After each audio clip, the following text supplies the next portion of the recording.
Good morning, everyone. This is Linda, and today I want to talk to you about sugar beets. Yeah, well, this is part of it, okay?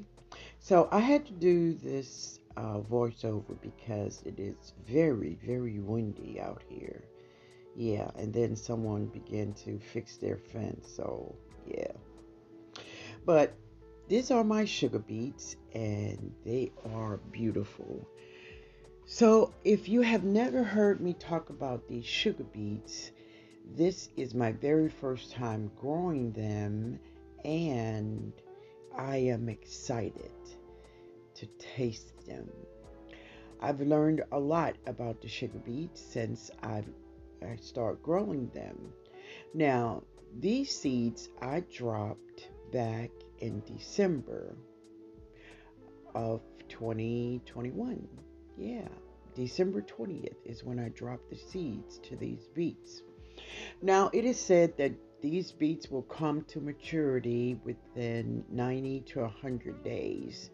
So, if I count 100 days from December 20th, it will be March 20th that they are ready.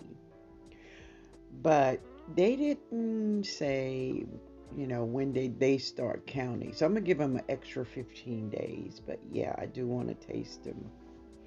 I've heard many people say that the leaves on the sugar beets are sweet. Well, family, I had to taste it. And they are right. There is a sweetness to these leaves. And they are wonderful. These beets get to be very, very big. If you look at many pictures or videos of people that um, commercially grows sugar beet, you will see how huge these vegetables get. I'm looking forward to growing them and just trying them, and I've also learned how to make sugar from it. So I'm excited about that. Yeah. But they are very healthy, very easy to grow. Um, it really doesn't matter the soil as long as the soil is non restricting. Like, you don't want any rocks or anything in the soil. Other than that, listen, they don't mind. They will grow in any kind of soil. The greens are very shiny. I've read in some instances, people said that the greens taste like spinach, kale, or Swiss chard, a mix of those vegetables.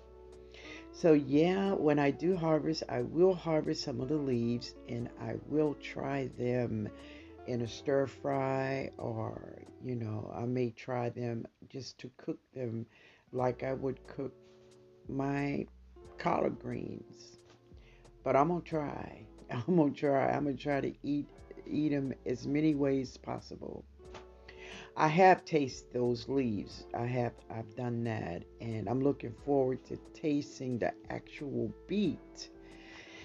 But I want to wait until at least close to the maturing date from these beets. They are getting very big, and they went through my zone 9 winter very well.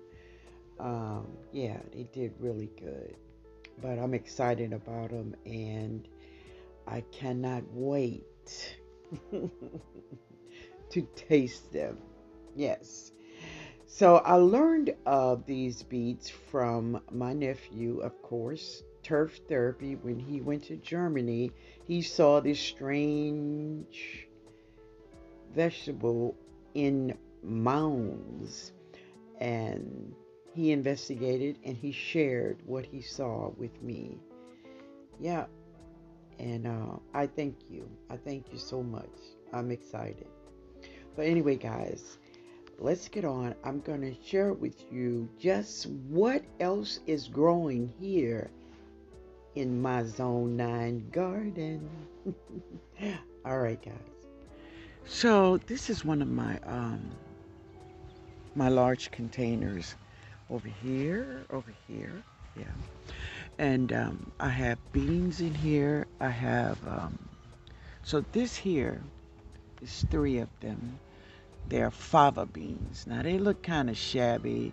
I put them in this container that was in a cup because the cold weather the other night kind of crisping. This is what happens to the some of my beans.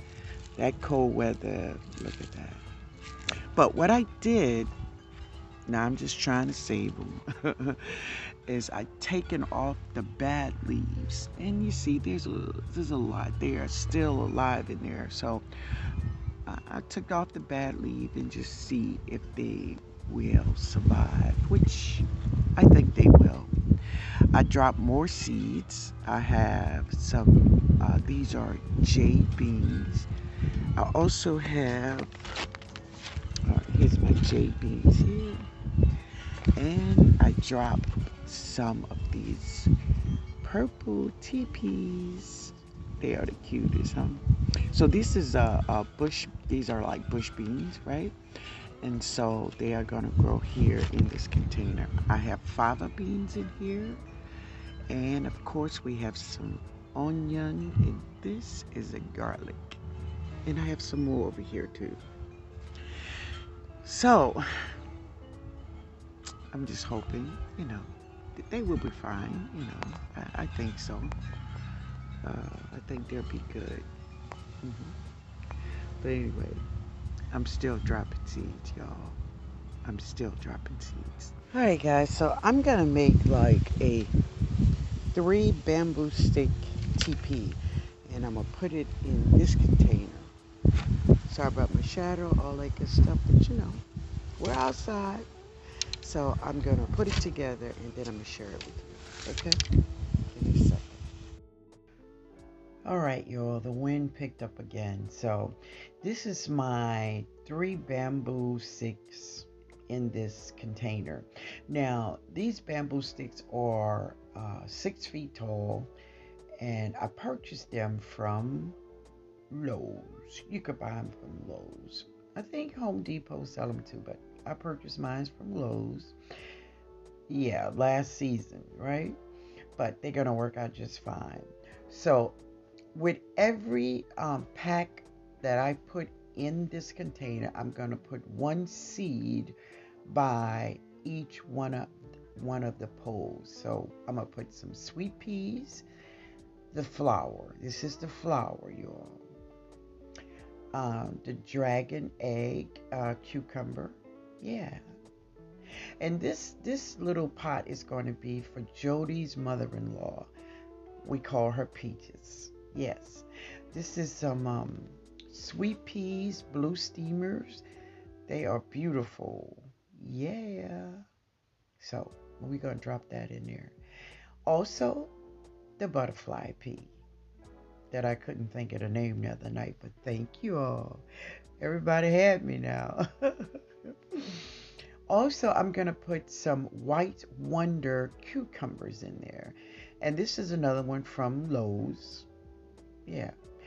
And the cucumbers I grew last season that I absolutely love from Baker Creek is these beautiful, beautiful, and they are long and they're prolific. And y'all, I love them. I love them. So we're going to grow those. And I put 3 seeds by each pole. Yeah. So here I'm just walking around sharing many of my vegetables. They are ready to be harvested. Now, all of these brassicas you see, I dropped these brassicas in early fall. Some of these, I have one plant that I dropped in my experiment that I did back in July, where I wanted to grow 7 different varieties of brassicas and harvest by Labor Day, if you could remember that video. And the last plant that was alive was an arugula, and she just died in this latest cold weather we had. But She served me. She fed me well.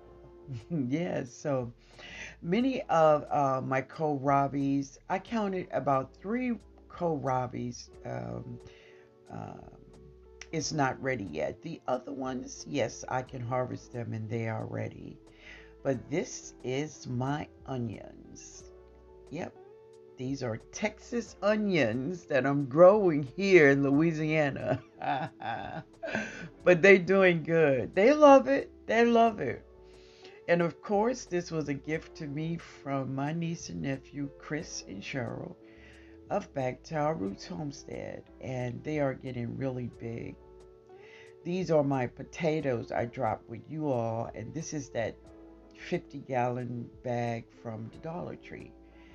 And as you can see, they are doing well. Yep. And I have some potatoes I bought from Lowe's and some potatoes I bought from one of my favorite nurseries here. And I just put them all in a bag. Yeah. And they're doing well. So here are my fig trees. So this is a brown turkey. This is a brown turkey. They all are waking up. Look, all of them are putting on their leaves and they are getting ready for the season. This is Fiona. Fiona is waking up. hmm Yeah. And if you could see, oh, that's some lettuce growing in there. But all in the back there, those little plants back there, that's elderberries. But anyway, this is my LSU purple, and she's doing great. And this is the gold, and she's waking up too.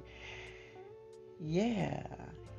And I have two lemon trees over there, and this, yep, that's elderberries. They are just all over the place. Yeah, they're there. But this is another one. I have two huge containers of elephant garlic and onions and leeks. But this one, yeah, look at that. She is putting on a flower. This is an onion. And yes, Miss Onion want to put on a flower. And I am going to allow her to do just that. I'm not going to stop her. Um, she will use the energy, most of her energy, to make this flower. But I'm good because I have lots of onions, leeks, and garlics growing all over my garden. This is another surprise that I found, you all. Now listen, I thought this was a kohlrabi by her leaves, but that is not a kohlrabi, as you can see. I'm thinking that this is also a purple cauliflower. I'm growing two varieties of purple cauliflower, and yeah, there she is, y'all. As pretty as she want to be, and I'm looking forward to her growing big. She shocked me. Oh, that is thyme. This thyme has been growing for over 3 years, but I love it, and I'm not mad at it. But anyway, this is her. She shocked me. So this is two collard greens I have in my garden from my fall garden, of course. And they are really, really getting big. Now, I pulled up the onions and leeks from around them. And as you can see now, yeah. So I want you to look really good at this bug. And some people may think like, oh, this is a cool ladybug. Well, baby, that is no ladybug. Do you see that V on her head? Let me stop it for you. Poof. This is a harlequin beetle. That's who she is. And she come to destroy. Now, as I said, I did harvest all of the onions and garlics from around these collard greens. I'm going to put more back. But this is the first time in a long time that I've seen a harlequin in my garden. But that's okay, family. That's okay. She said good night, y'all. This is my spinach, and today I'm going to enjoy a beautiful dinner with her. I want to thank y'all for hanging out with me today. Have a great evening.